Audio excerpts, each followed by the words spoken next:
বন্ধুরা, অনেক কিন্তু বিপজ্জনক রাস্তা, তো একটু সাবধানে বাইক চালাতে হবে।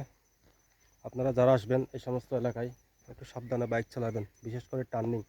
ওই যে টার্নিং, তো এই একটা টার্নিং, আবার এই একটা টার্নিং, যেমন এই টার্নিং তেমন আবার ঢালু জায়গা, ঠিক তৎক্ষণাৎ আবার উঠতে হয়। একটা চাঁদের গাড়ি আসছে, দেখুন বন্ধুরা, এই যে বিপজ্জনক, পাহাড় ধসে পড়ে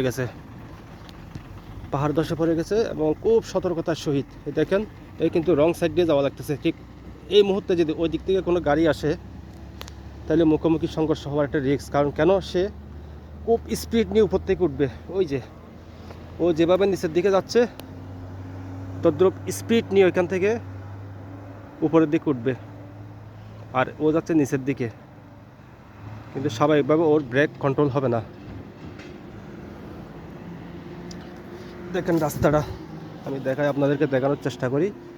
এই যে পাহাড় ধসে পড়ে গেছে উপর থেকে, বর্ষাকালে বিশেষ করে এগুলো রিস্ক। আপনারা পাহাড়ি এলাকার টার্নিংয়ে গাড়ি থাকুক বা না থাকুক, রাস্তা থাকুক বা না থাকুক, আপনি সম্মুখ বাক নিশ্চিত না হওয়া পর্যন্ত আপনি অ্যাডভান্স হবেন না, সামনের দিকে যাবেন না।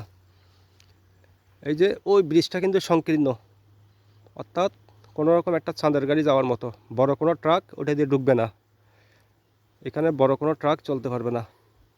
আর এই দুর্গম এলাকায় হঠাৎ 1-2 ঘন্টার মাথায় একটা গাড়ি দেখবেন, তেমন অ্যাভেলেবল না।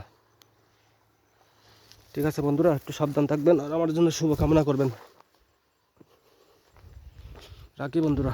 আর এরকম যদি হঠাৎ আপনি বর্ষাকালে যাচ্ছেন, হঠাৎ করে ভেঙে পড়লো বৃষ্টির দিনে, আর শুকনো দিনেও ভেঙে পড়ে, বৃষ্টি পড়লে যা না, মাটির কোনো গ্যারান্টি আছে পাহাড়ের?